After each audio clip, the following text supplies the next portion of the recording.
What's going on, guys? Unknown Player here, and today in this video we're going to be going over several Destiny 2 related topics, and there's quite a lot to cover, so this is going to be a big one. We'll be talking about new updates for Destiny 2, some really important info, new loot rewards being added, future events, Bungie's weapon balancing, and even more, so a lot to cover.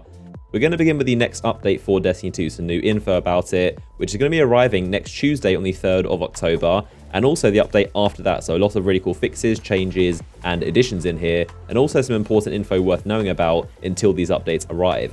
Beginning with next Tuesday's patch update, so as we know, you can get clan engrams from Hawthorne for both Trials and the Raid, and they drop gear at only power level 10, and that's actually getting changed. Bungie said it wasn't intended, and I guess they're going to drop now around your light level, not at light level 10, which is pretty interesting.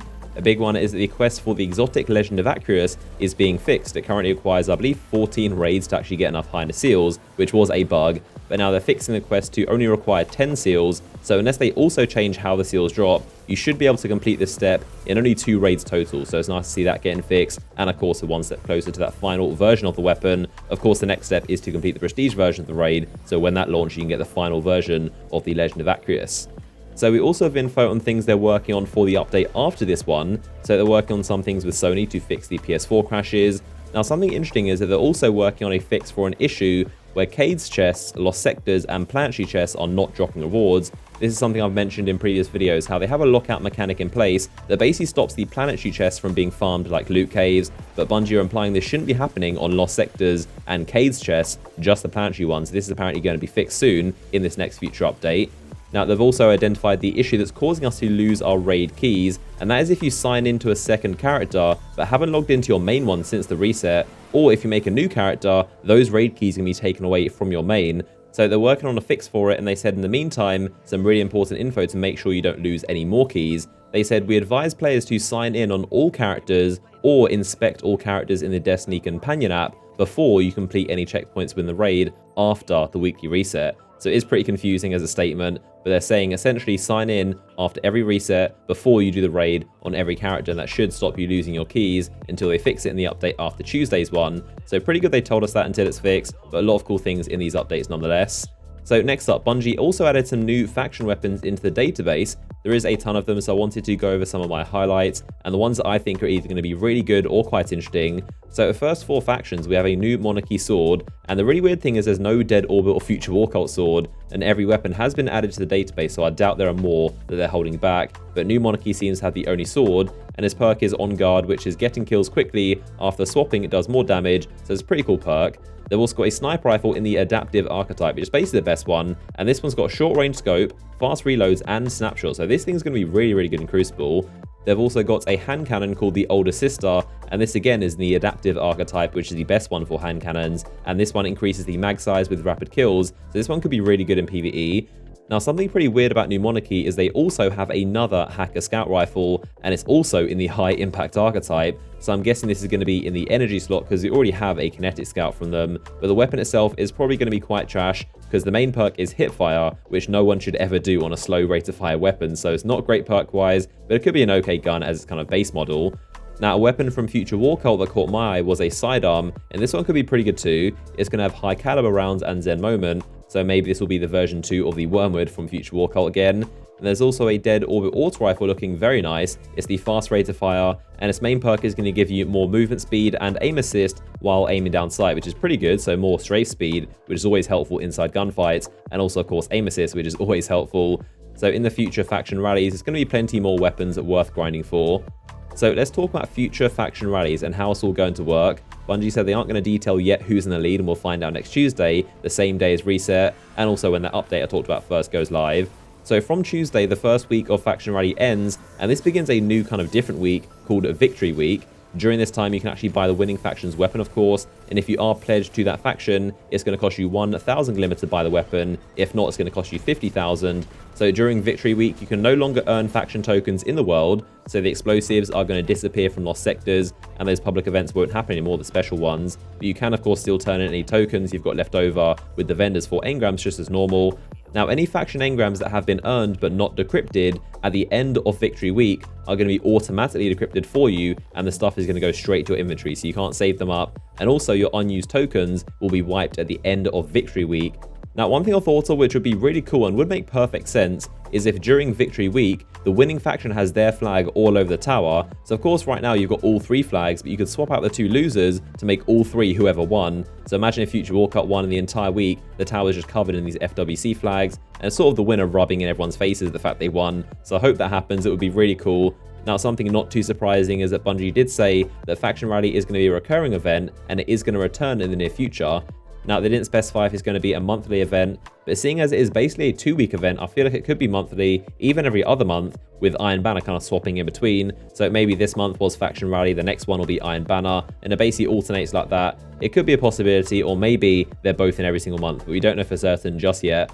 Now, something they weren't clear on is if the vendors are going to stick around after Victory Week ends. My guess would be no, because they serve absolutely zero purpose when Faction Rally isn't live. Their inventory would be blank, so I can't really see them sticking around. Plus, it makes a bit more of a special event when they do show up. We'll have to wait and see if they actually stick around.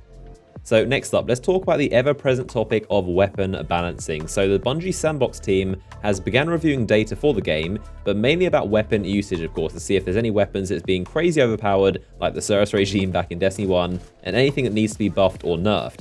Now, the hot topic right now is, of course, the Mida multi-tool because of stats like this. In trials, 35% of every kill was with the Mida multi-tool, and these are some of the numbers that Bungie will be looking at, except in way more detail because they have the full picture. And this is from Destiny Trials Report, who always do a really good job of collecting Crucible stats. Now, this data is from Trials, which does always, of course, have a very extreme bias towards certain weapons, because this is where people mainly try the hardest, and as we know from Destiny 1, people are going to use any weapon, any playstyle that's going to be the best to try and get that flawless. Now, it's worth noting that Quick Play, even though it's a lot more spread out, it still has the Mida on the top, around 15% of every kill, so it's actually quite massive, considering how many people are in that playlist, all the casuals, all random weapons, people low levels. Even there, it's still the top at 15%, which is quite high, obviously not as high as 35%. Now, Bungie actually said they're aware of the Mida's popularity, and they're looking at it very closely, and they said that from their data, there are plenty of other weapons actually better than the Mida. So they're saying that on paper, there are weapons much better than it, but the Mida is still the most popular weapon. So it's a pretty good response. It's them saying what most of us already know. The weapon isn't necessarily overpowered. Some weapons are even better. People just like using the Mida for some reason. Now, even though they said this, I do honestly think they are going to give it a small nerf, because I guarantee they aren't very happy with a third of people using a certain weapon, and Bungie obviously wants variety, so they know it isn't crazy broken, they said that, but I still think they're going to nerf it to kind of push people to use other weapons. Now, my personal thoughts is that it's definitely not overpowered. It's just there are so many reasons to use it over other scout rifles, other primaries.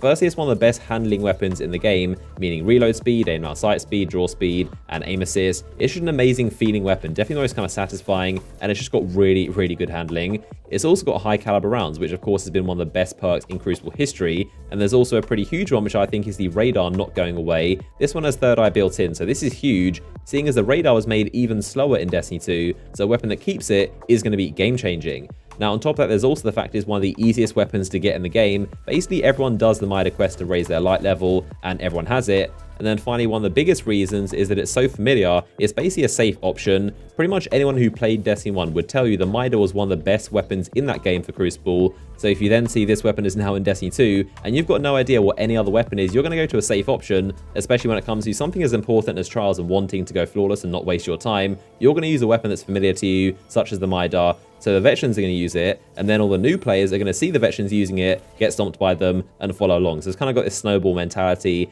So it's not that the weapon is crazily broken like the Cerus or the original Vex Mythoclast. It's basically it's familiar and it's a safe option. Now, like I said, I don't think the weapon is overpowered at all in my personal opinion. I do think it's very, very, very good, but not overpowered. I think people throw around that word way too much for anything that's good. I mean, I use it in Trials, and the Mida is special to me because it was my first ever exotic in Destiny history. So I love the Mida personally, but honestly, I would be fine with getting it nerfed for one simple reason, and that's that we've seen it for 3 years already. If it was up to me, you guys know, I would take out every Destiny 1 exotic in the game. I pretty much only want new stuff, but I never feel cheated when I get killed by the Mida. I never think, man, that weapon is OP, I want to nerf that thing. I just feel a bit disappointed that it's a new game and we're still using the same gun we used for the past 3 years, basically. So if that's the case, you might as well bring back the Last Word, the Thorn, the Icebreaker, and just use the same weapons for 10 years. I mean, it's supposed to be a new game, so I think there should be no returning exotics. So that is the only thing I dislike about the Mida. It's the fact it's already been at the top for the last 3 years, and it's going to be at the top for the next 3, and that 35% stat is going to stay the same,